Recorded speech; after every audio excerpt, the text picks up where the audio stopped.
I'm going to start off in the Servants' Hall ceiling. Now, the Servants' Hall was formed in 1926 under Lady Bailey, the last owner of the castle.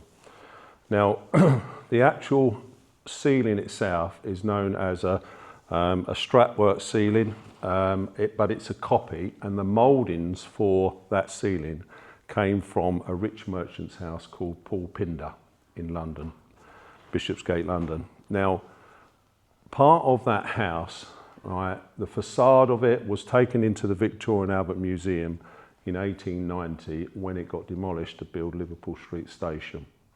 The mouldings as well from ceilings were held, and Lady Bailey's architect at the time, Armand Elbert Ratu, went up to London and he got the rights of the mouldings from a firm called White Alum. Okay, so that's how they were formed. Now, that particular house of Paul Pinder's house was also a gold merchant's house. And if we go back further to around 1643-44, there was a lady called Jane Horwood who actually resided at Hatton House in Oxfordshire. During the English Civil War, her husband went into exile, across into France, and she decided to be a close ally of Charles I and help him become a gold smuggler. He needed gold for his Queen Henrietta Maria and his Prince of Wales, the future King Charles II, to go into exile. She managed to smuggle £1,700 in weight of gold, dealing with that house in soap barrels underneath the noses of the parliamentarians. And also at Hatton House, we have also at that particular time, we have underneath the Oliver Cromwell and his close counterparts were actually using that house as their headquarters after the Battle of Naseby in 1646. So she was smuggling them underneath the noses without them knowing. Now, not only did she become Charles I gold smuggler, she also became his mistress. And in 1646, after the Battle of Naseby, and later on, he was held at Carisbrooke Castle on the Isle of Wight. She actually helped him to try and escape from the castle. The first time, he couldn't get through the windows, and the second time she wanted to bribe the guards, and she paid the guards a lot of money to try and blow the locks with sulfuric acid, but they got cold feet and they decided to raise the alarm. She was waiting in a boat at Queenborough, but unfortunately it never happened. And obviously later on, Charles I lost his head in 1649 outside Banqueting Hall. Now, there's a picture here, you can see some laminates. So that is the facade of the house, which is in the Victoria and Albert Museum. So that was built in the 1600s. And also, that is a picture about 150 years ago of the actual house. And in the corner there, it says Paul Pinder's Storehouse. So that is where it was. And obviously at the moment, this is the mouldings. And you can see in the Servants' Hall, some of the bird mouldings were probably added later on because Lady Bailey loved birds as well. So that may have been a feature that was added to the mouldings itself.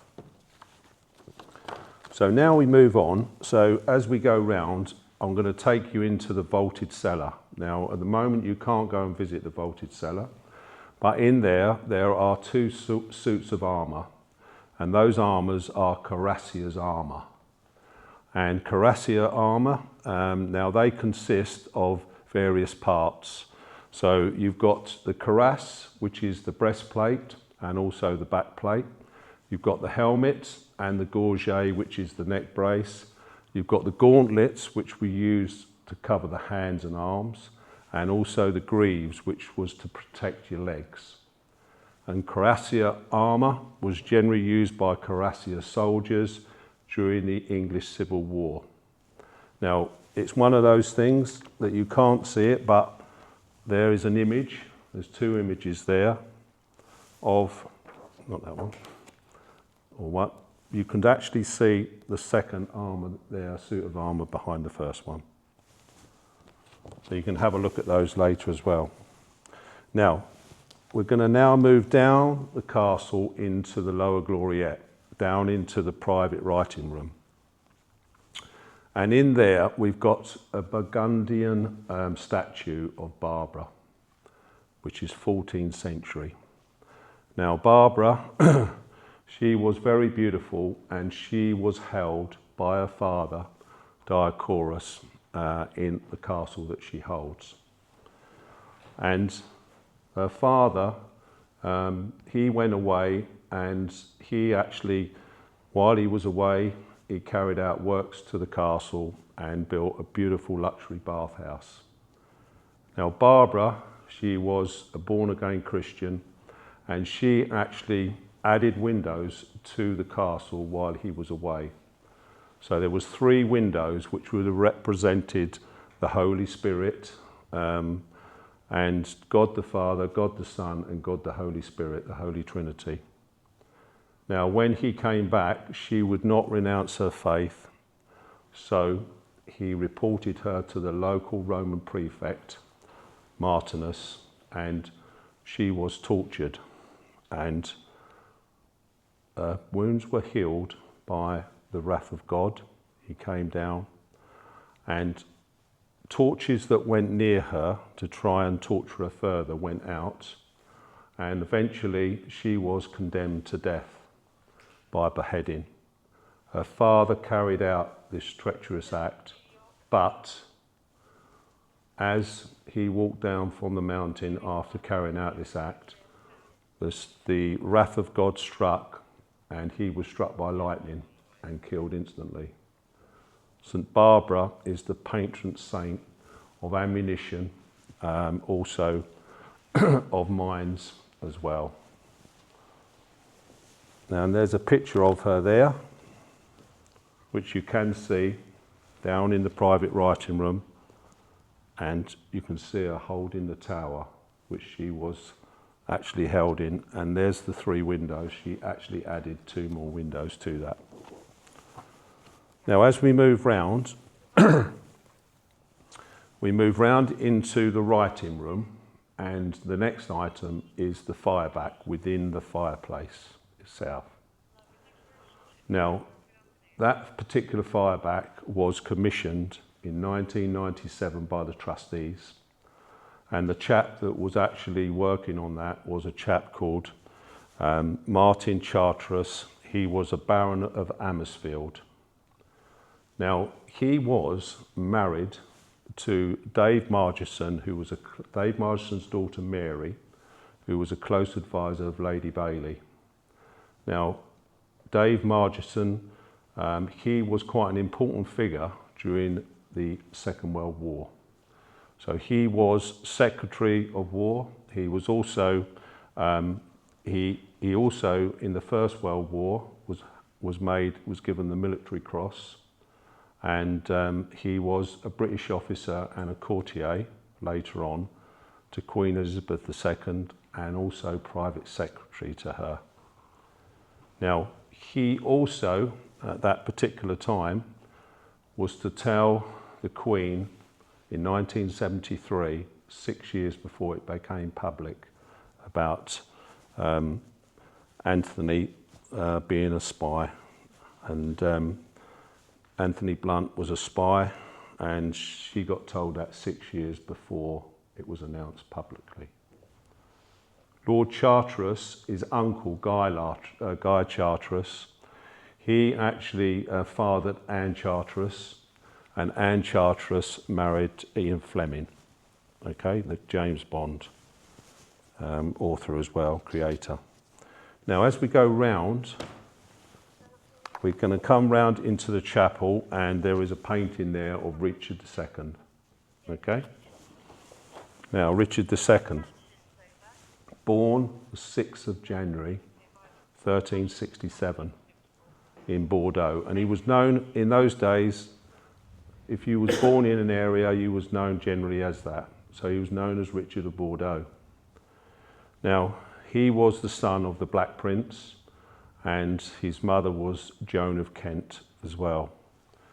Now, it was unfortunate because it was thought that the Black Prince would take over from Edward III, but he died prematurely, and Richard II became king when he was only 10 years old. Now, Richard II was also involved famously for the Peasants' Revolt in 1381. And this is when Wat Tyler, who came from the Kent area, drew up nearly 60,000 peasants who would actually march on London and revolt against the taxes that they would have to pay. And at that time, Richard was only 14. He actually met at Mile End, which is near St Paul's, and then famously in 1381 at Smithfield Market. So he confronted Wat Tyler at that time, and also at that particular time the local mayor William Waldorf came down as well, and it's thought that he may well have stabbed Wat Tyler and may not have killed him. He was taken off through to St Bart's Hospital and possibly finished off there. Now at that particular time as well, the Archbishop of Canterbury and the Chancellor, so Simon Sudbury, and also Richard Howells, the Chancellor, they were also grabbed by the peasants. They were in the Tower of London at the time, and they managed to break into the tower, and those two were grabbed and beheaded as well. Now, Richard II actually married Anne of Bohemia, which is one of the dower queens of Leeds Castle, in 1382. She was brought up in Prague Castle by King Wenceslas IV, okay, her brother. Now, she was actually married to Richard for 12 years until 1394. Now, they didn't have any siblings, but Richard did come to the castle quite a few times. It's unfortunate because Anne of Bohemia probably died of the plague or influenza around 1394, but he was so upset when she died. She died at Sheen Palace in London, and the year after that she said to the Clerk of Works, John Gedney, "I want everything pulled down." And it's thought not just some of the palace rooms, but the whole palace was brought down. Now in 1395, Richard came to the castle and he met on the 21st of June, Jean Froissart, who was a European chroniclerist. Okay, he would tell the stories about what happened. It's thought because that was the anniversary, the 17th anniversary of Edward III's death, he bought the second crown here, so that was quite something for him at the time. Now, Richard also probably came to Leeds Castle the following year when proxies were announced for his impending marriage to Isabel de Valois, Charles VI's daughter, who was only 6 years old. And they met in France and they married in the church at Calais. Now, that was almost like a peace deal really for about 28 years supposedly. But unfortunately for Richard, in 1399, he was opposed by his cousin, Henry Bolingbroke. He abdicated the following year. But again, he probably came to Leeds Castle on his way round from the Tower of London. He was probably dressed as a forester, and he came round here before ending up in Pontefract Castle, where he was probably starved to death by his cousin. Now, we move on. Now, in the boudoir, which is in the upper gloriette, Lady Bailey's dressing table, and there's an image of it. Now, when you look at the dressing table, you think it doesn't sort of blow you away as something of very great value, but it is. And it's one of the most valuable pieces in Leeds Castle. Now, the reason being is because it's a shagreen covered desk. Shagreen, which is shark skin. Now, it was actually designed by Jean-Michel Frank, and it's marked 1931.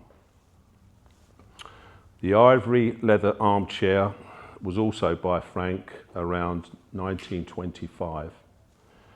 Jean-Michel Frank was a minimalist and an interior designer. Unfortunately, he didn't have a very good upbringing. He was educated quite well, and he spoke 3 languages. He spoke English, French and Spanish. And he was known for his minimalist designs. But unfortunately, his parents were persecuted because he was Jewish, and he was also bullied at school. His father committed suicide, and his mother was put into a mental institution. His 2 brothers, Oscar and George, unfortunately, they were killed during the First World War. So there was a lot of terrible things going on for him. But nonetheless, in his career, he became a really good designer, and he made a lot of great furniture. And he opened a shop in Paris and met Salvador Dali and George Berard. And also, the Goulons and the Rockefellers in America, they bought his work as well. But unfortunately, disaster was to be struck. His mother was taken into a mental institution, and he actually committed suicide in New York in 1941. But what makes that important as well is because he was related to Otto Franks, and also first cousin removed of Anne Frank's diaries. So there is a big connection there. He also did other works like Mica and Straw Marquetry. Okay, so we're now going to move on to Nuremberg chests. Now, in Leeds Castle, we have 2 Nuremberg chests. There's one in the inner hall, and a smaller one as you come in the door on the right. Now, Nuremberg chests, they were actually first forged as like money or cash chests, okay, around the 16th century. These were made of iron sheets and also intersecting iron strips as well. They were made largely a lot in Austria, and also in places like Nuremberg in Germany and Augsburg in Germany. And in Nuremberg alone, at the beginning of the 15th century, there was around 140 specialised craftsmen. And these particular chests were almost the safe of the day. They were very intricate. The locking mechanisms, so there was about 8 different locks that would open in different ways. And the actual key to get into the boxes is from the top, hidden away, rather than the front, which has got an ornate place finish. Inside of the lid of the box, there are beautiful steel plates, and they would have carved out of the steel plates lovely birds and flowers. Now, I've got a couple of images. That's one of the chests, which you can see out in the inner hall. And this is what, we can't get into that box, but this is particularly what probably it would look like. And you can see some of the birds and the flowers carved from those sheets inside. They would have been used possibly also for local tax inspectors, the smaller versions. So they would have gone round on a horse and cart collecting taxes as well. Now we move on, and we move on to the library. Now, I haven't got any images, but you can actually see the books as you go out into the library. So if you look directly in front of you as you go out, you will see some long books that are laying flat like this.